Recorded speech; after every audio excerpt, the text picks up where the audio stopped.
Olá, o canal Linha de Divisa está chegando no sul de Minas, na cidade de Espírito Santo do Dourado, para bater um papo com o Francisco Alvarenga. Oi, Francisco, como vai? Tudo bem? Olá, meu irmão, tudo certo com você? Tudo jóia. Adoro esse sotaque. Eu disfarço o meu, viu?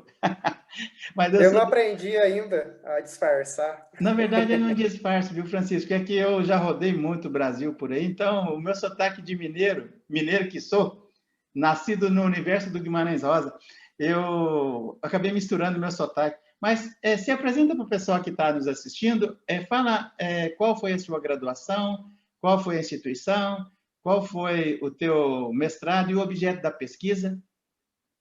Muito bem, então, eu sou Francisco, como o Demerval disse, possuo graduação em Filosofia pelo Instituto Santo Tomás de Aquino, de Belo Horizonte, e possuo mestrado também em Filosofia pela Faculdade Jesuíta de Filosofia e Teologia, que é em Belo Horizonte também, e a pesquisa que eu desenvolvi no mestrado foi sobre o filósofo alemão do século XIX, Nietzsche, e a incorporação do ceticismo que ele realiza em sua filosofia.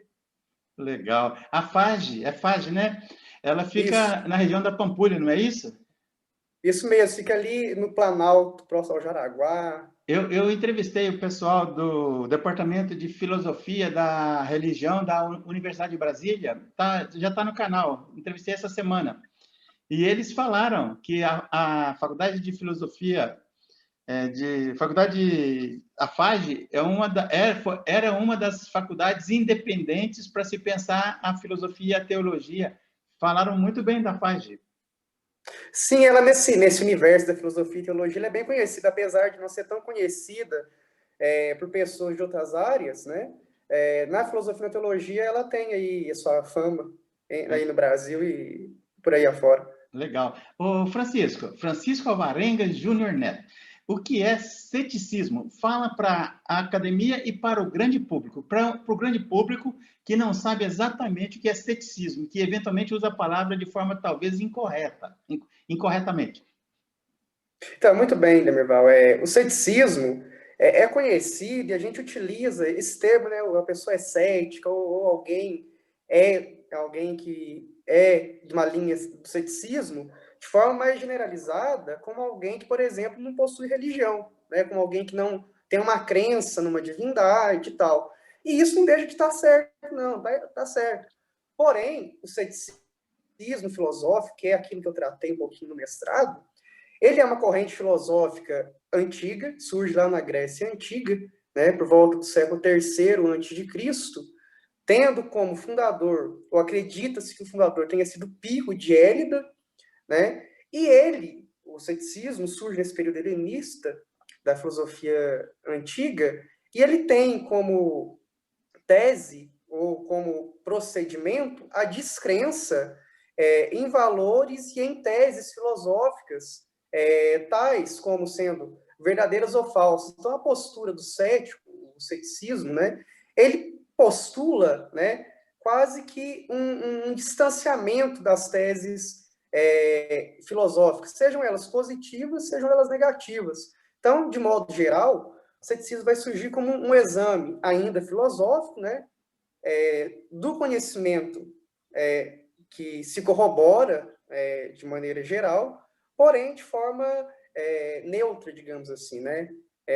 Não é como algumas teorias filosóficas que postulam a verdade é tal coisa, a mentira é tal coisa. O ceticismo e o cético, né, são um movimento, uma pessoa que tenta se afastar dessa afirmação de verdades a todo momento. Francisco, rapaz, eu estou me segurando aqui para não chamar você de Chico. Mineira chama todo Francisco de Sim, Chico. sim, sim. É José, chama Mas de fica à Zé. vontade, fica à vontade. Ô, Francisco, o que é o ceticismo acadêmico? Pois o ceticismo, de modo geral, é um movimento, só que esse movimento surge na Grécia possuindo duas ramificações, né? O primeiro, não necessariamente cronologicamente, como você colocou, é o ceticismo acadêmico. E por que ele é o ceticismo acadêmico? Ele surge ali naquela escola fundada por Platão, chamada de academia. Então, após a morte de Platão, essa escola, digamos assim, é dirigida por alguns filósofos, né? E, durante um período, ela passa a ser dirigida por alguns filósofos que têm teses céticas, né?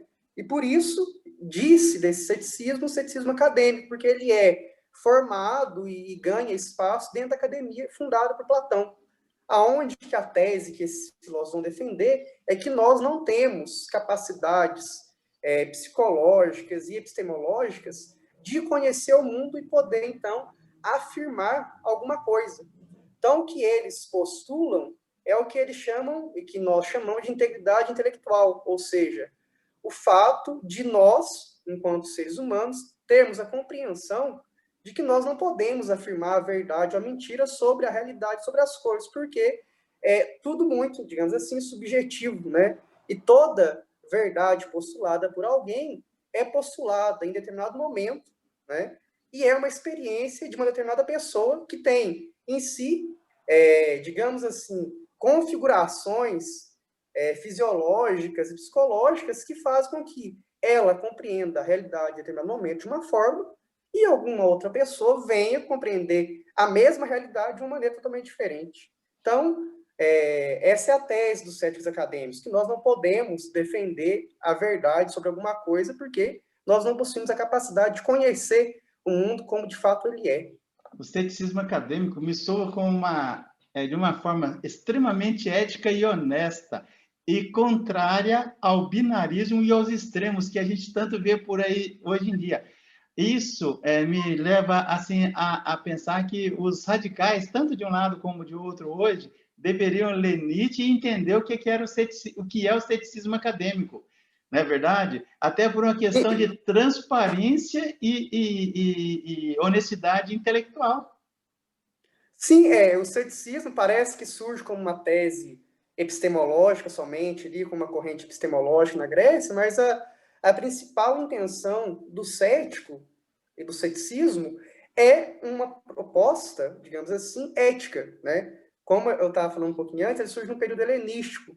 E nesse período helenístico, surgem algumas escolas filosóficas que têm como intenção não serem somente teses epistemológicas, mas serem exercícios espirituais, digamos assim, né? Então a gente tem o epicurismo, por exemplo, que pretende defender que nós devemos viver uma vida de forma prazerosa, né? Os céticos, né? Entre outros. Então, a tese principal, a intenção principal do ceticismo e dos céticos é uma intenção ética, digamos assim, de encaminhar o indivíduo para uma vida boa, uma vida tranquila. Então, o pirronismo é essa outra ramificação do ceticismo. Pirronismo, né? Isso. Como eu falei um pouquinho antes, né? Acredita-se que o fundador, né, que quem levou a público as teses céticas de forma primeira, foi um cara chamado Pico de Élida.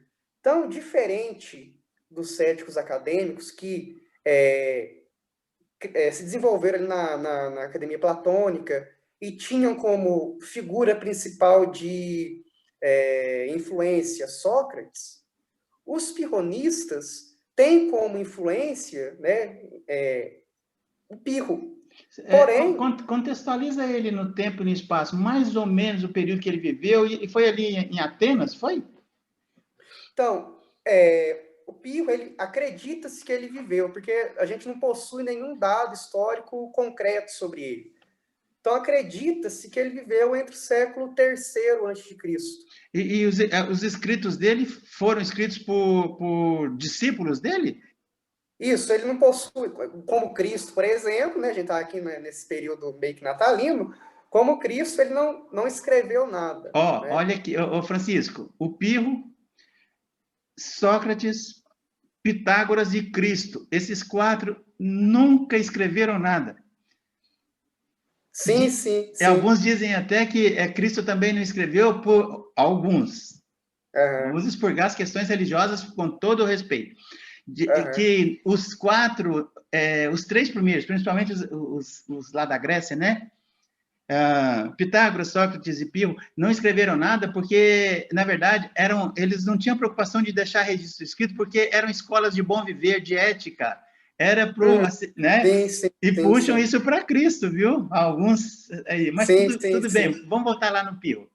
Então, o Pio, então, acontece mais ou menos o que aconteceu com com essas outras personagens históricas, né? Então, apesar de o pirronismo possuir esse nome em referência a Pirro, a escola filosófica ela é constituída, digamos assim, por Enesidemo, já no século II depois de Cristo, né? Então, e mesmo por Enesidemo, a gente não tem dados concretos, biográficos sobre ele, né? Mas O Inês Demo viveu também na Grécia? isso. Por enquanto, aí a gente tem um ceticismo grego, digamos assim, né? E o Enesidemo é um daqueles que começa a estruturar um pouquinho a escola filosófica do que seria o ceticismo pirrônico, né? Sobre o ceticismo pirrônico e o ceticismo acadêmico, nós temos conhecimento através de fragmentos, principalmente, e através de uma obra de Sexto Empírico, que viveu entre o século I e II depois de Cristo, também a gente não tem dados biográficos concretos sobre ele, chama Hipotiposes Pirrônicas, ou seja, esboços pirrônicos, né? Onde é um livro onde ele pretende fazer um esboço do que é o ceticismo, principalmente o ceticismo pirrônico, né?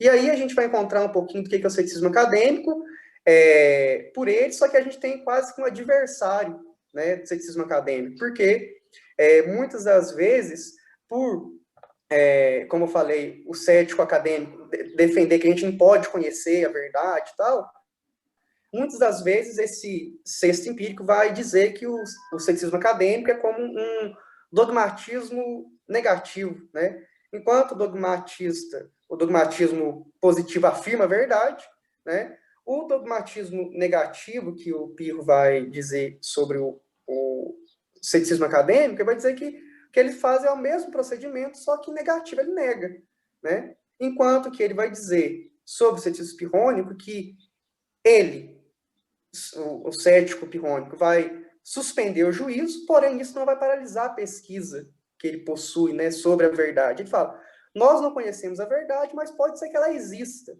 Então, para não ficar parado aqui e sofrer de quase que um empobrecimento intelectual, eu vou continuar pesquisando, vou afirmar aqui as coisas como eu vejo, só que dizendo que isso não é a verdade absoluta, né? Isso é uma leitura sobre a realidade.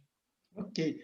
Francisco, vamos dar um salto aí de 16, 17 séculos para frente aí. O que é o ceticismo no contexto histórico e filosófico do Nietzsche? Pois é. Então, o ceticismo, como eu falei para você, é uma escola muito grande, assim, historicamente muito grande, o período que ela está presente, só que ela é muito esparsa, né, a história do ceticismo. Então, a gente tem aí um ceticismo nesse finalzinho da Antiguidade para início da Idade Média. Na Idade Média, a gente não tem nomes tão conhecidos assim do ceticismo, né, devido às relações entre filosofia e religião, né, cristianismo. E o ceticismo vai ressurgir, digamos assim, no Ocidente, por volta ali do século XVI, com Michel de Montaigne, um filósofo francês. E vai possuir autores que vão estar ligados aí com o ceticismo durante toda a modernidade. O Descartes, Pascal, o próprio Hume, né, no século XVIII. E na história do ceticismo, pensando nesses grandes autores, esses nomes pesados aí de filósofos, a gente tem o último, assim, ligado estritamente ao ceticismo, como sendo Hume, né? E após o filme a gente não tem ninguém assim de peso que a gente isso aí é um cético, né? E vai acontecer o quê? Nietzsche é um autor do século XIX, e no século XIX a gente tem um desenvolvimento das ciências, né? Das ciências biológicas, das ciências físicas, do positivismo, né? A ciência positiva, digamos assim. E nesse período em que há um desenvolvimento dessa filosofia positiva, né? O ceticismo, em certa medida, é absorvido por essas teses positivas, né? E ele passa a ser quase que uma tese epistemológica que serviria para a validação da ciência, né? Ou seja, através do ceticismo eu poderia avaliar se um dado científico ou um conhecimento científico daquela época seria válido ou não. E Nietzsche se forma nesse período e nesse contexto. Nietzsche, de formação, ele não é um filósofo, ele é um filólogo, né? A gente bem sabe que ele iniciou o estudo de teologia, logo em seguida abandona a teologia e vai fazer filologia. E ele morreu em 1900, né? Isso, Nietzsche, ele nasce ali em 1944 e morre em 1900. 1844 e 1900, segunda metade do século XIX. Legal, isso, cara. Isso. E nós não vamos entrar na vida pessoal dele, não, porque eu já entrei em outras entrevistas aí. Mas ele se ferrou muito na vida, cara. Perdeu o pai cedo, a irmã e a mãe ficavam apurriando ele. Ele gostava de uma mulher lá que acabou não dando certo. Mas eu queria perguntar para você uma coisa. Você já você dá sequência aí no que você estava falando, mas eu queria que você conceituasse para mim 3 palavras do universo do Nietzsche: genealogia, metafísica e valor. Eu queria que você conceituasse essas 3 palavras para o Nietzsche no pensamento dele, já assim, amarrando com o que você estava falando aí, por gentileza. Então, genealogia é um termo que a gente conhece desde da escola, né? Principalmente ligado ao campo da biologia, né? Vem falar, genealogia de fulano. A gente quer conhecer e saber os antepassados, né? Você pergunta, a genealogia do Demerval, vou falar dos avós, Demerval, dos bisavós e por aí vai. E Nietzsche, em certa medida, vai assumir esse conceito. Só que agora, Nietzsche não está preocupado em conhecer a família, o antepassado familiar de ninguém, né? Ele vai realizar, quando a gente fala em genealogia em Nietzsche, um procedimento, né? Mais que só um conceito, genealogia em Nietzsche é um procedimento. Ou seja, através da genealogia, Nietzsche pretende buscar as raízes e a origem dos valores, né?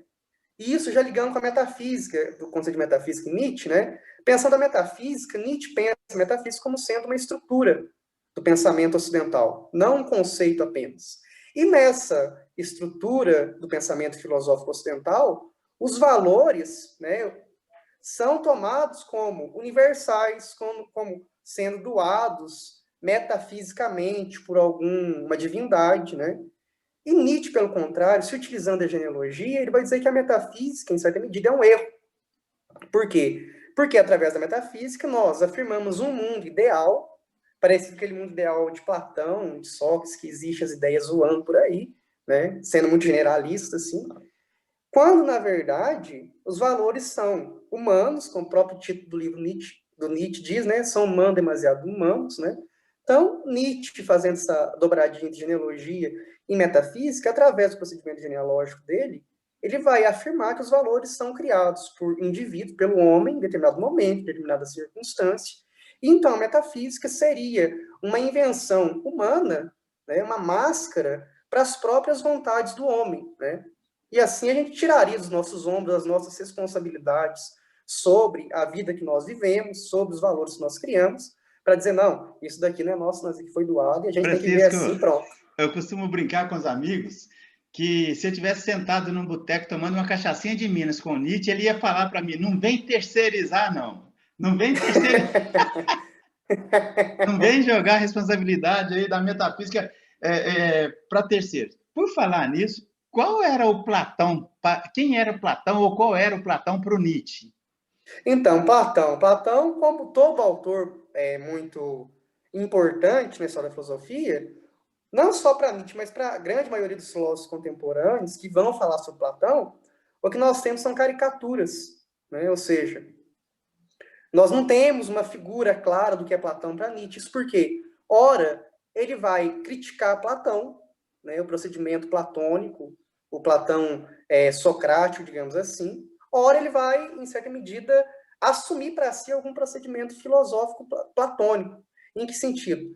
Tal qual acontece com os céticos acadêmicos, Nietzsche vai, em certa medida, ser influenciado por Platão, mas pelo Platão aporético, ou seja, pelo Platão lá dos textos, por exemplo, do Teeteto, onde o texto não leva a conclusão nenhuma sobre o que é a verdade, o que é a realidade, mas nos coloca sobre, olha, a realidade pode ser isso, pode ser aquilo, mas não posso afirmar. Né? O que eu tenho são leituras da realidade. Né? O Teeteto vai afirmar isso, né, lá no texto.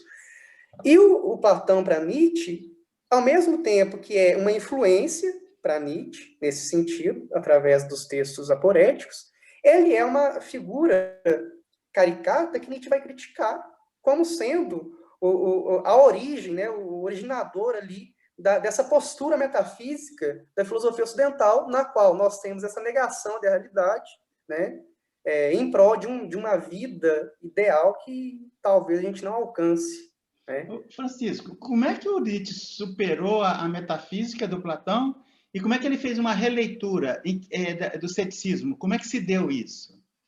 Então, Nietzsche, como a gente estava falando, ele deixa teologia e vai estudar filologia. E quando ele estava estudando filologia, ele tem contato com um livro que chama A História do Materialismo, de um autor alemão que chama Albert Friedrich Lang. E nesse texto do Lang, há teses céticas, né? E Nietzsche é influenciado por essas teses, o que o faz se distanciar de autores, de influências importantes para ele na juventude, que são, de modo geral, Schopenhauer e o Wagner. Né? Então, a partir daí, Nietzsche se afasta de uma tentativa de revitalização da cultura através da metafísica, para agora criticar essa postura metafísica, o que vem a público com o humano demasiado humano. Né? Então, a forma como Nietzsche vai superar essa metafísica, realizando essa leitura e essa releitura do ceticismo, né, em primeiro momento, dizer, através da genealogia, que os valores são de fato humanos, e não vai, fazendo essa releitura do ceticismo incorporada por ele vai defender que os valores nada mais são que interpretações. Né? Nesse livro nós temos Nietzsche falando, por exemplo, que não há interpretações morais do mundo, não há verdades absolutas, mas o que há são interpretações. Né? Então, ao mesmo tempo que Nietzsche não fala claramente, olha, aqui é uma tese cética, né? Nós encontramos essa influência cética em Nietzsche no momento em que ele nega qualquer absoluto e passa a compreender a sua própria filosofia como um exercício para, em certa medida, elevação da vida cotidiana, em certa medida, essa vida que nós vivemos, e não em prol de uma filosofia idealista. Ele tinha um calo, ele acreditava que tudo voltava, não era isso? E criou o amor fati, né? Tudo voltava, então ele tinha que, segundo o Nietzsche, tinha que gostar da realidade, do que acontecesse, ou bom ou ruim, é mais ou menos isso. Agora, Isso. Tem um caminho aí que eu vejo algumas polêmicas em quem pensa o Nietzsche. Alguns falam que ele era nihilista, outros não.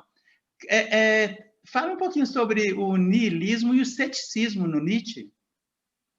E eu gostaria de ouvir sua opinião. Ele era ou não era nihilista? Então, ele era e não era. Essa é a resposta de mineiro, mas tá valendo. Mas eu vou tentar explicar essa resposta. O que acontece? O Nietzsche, por não afirmar que exista verdades absolutas, né, ele também não vai negar, por exemplo, a necessidade de nós afirmarmos. Né? Ele fala que a gente tem que afirmar. O exemplo são essas doutrinas do eterno retorno, do amor fati, né, que são doutrinas que são quase tentativas de subversão da tradição, do que necessariamente serem doutrinas fundantes de uma tentativa de uma construção de uma estrutura ética, digamos assim, né? Então, o niilismo, como a gente sabe, ele surge ali por volta do século XVIII, XIX, né? Na Alemanha e na Rússia, a gente tem autores como Dostoiévski, né, que são tomados como niilistas. E o niilismo, de modo geral, é entendido como a falta de alguma fundamentação para as nossas escolhas éticas e morais. Ou seja, para um nada, a gente vai ter o nada agora na nossa frente, que vai fundamentar as nossas escolhas. E Nietzsche vai quase que diagnosticar a cultura moderna como sendo niilista. Ele fala, olha, com o surgimento da modernidade, aquela ideia de Deus cristã da Idade Média se perdeu. Perdeu o sentido, porque cientificamente nós provamos que as coisas são de outro modo. Né? Só que Nietzsche vai dizer que o que houve não foi a mudança de uma postura, de uma posição extremista para uma postura do meio termo, digamos assim. O que ocorreu foi uma derrocada de uma postura extrema para se tomar uma postura contrária e extrema também, né? E na modernidade, a gente vai dizer, por exemplo, a gente assumiu a razão como sendo fundamento de tudo, né? O grande valor humano agora é a razão. E a gente vai rezar críticas a isso, né? E por isso, Nietzsche, em certa medida, ele vai assumir o niilismo para a sua filosofia, enquanto o niilismo é uma possibilidade de negação desses absolutos, né? Porém, no momento em que ele chega a essa negação dos absolutos, ele não acompanha o niilismo até o final. Aí nós temos agora uma posição cética, aonde ele vai dizer, olha, se a gente for só negar, nós estamos num niilismo danado, né? Porque a gente não vai dar mais sentido para a vida e tal. E a tentativa de Nietzsche, sendo cético, é demonstrar que a vida que nós vivemos, essa vida que é sofrida, que nós sofre pra caramba, estamos aí penando, é essa vida que deve ser valorada. Então, através desse ceticismo e desse niilismo nietzschiano, ele tenta, então, afirmar a vida como sendo o fundamento filosófico para ele, né? Dizendo agora, olha, quem é o responsável pela criação de valores não é mais esses ideais absolutos, Deus, divindades ou qualquer outra instituição. Agora é o ser humano, né? Somos nós. E nessa relação que é fluida entre niilismo, ceticismo e Nietzsche, que nós temos agora é a afirmação do indivíduo como sendo, digamos, senhor e sujeito da sua própria vontade, né?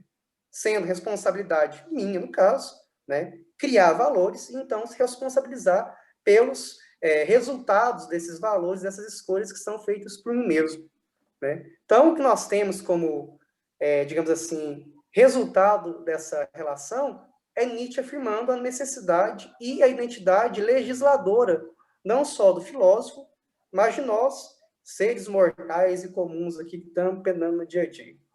Legal, Francisco. Ó, eu quero te agradecer muito por separar esse tempinho na véspera de Natal. Para quem está nos assistindo, nós estamos gravando no dia 24 de dezembro de 2020, o ano da pandemia, que abalou a Terra, que nos enclausurou. Uma pandemia nos trouxe a renda básica universal e nos deixou enclausurados como regimes ditatoriais. E poucos falam disso. É bem interessante. Então, eu quero agradecer o Francisco, um jovem pesquisador, 24, 25 anos, que traz essa visão arejada, aberta, franca, curiosa, que eu encontro muito no interior de Minas Gerais. E eu agradeço muito, viu, Francisco? Um abração, com certeza, em 2021 eu quero voltar a conversar com você outras vezes. Um abração, muito obrigado, viu? Para mim foi um prazer, Imerval. Foi uma alegria estar aqui com você. E pensando no eterno retorno do Nietzsche, pensando nesse ano de 2020, eu não sei se eu seria capaz de afirmar essa vida que eu vivo eternamente, constantemente, inúmeras vezes. Mas pensando aqui a nossa conversa, certamente eu gostaria que ela retornasse eternamente, inúmeras vezes. Foi um prazer. Um abraço para você. Valeu, cara. Um abração. A gente se fala. Um abraço.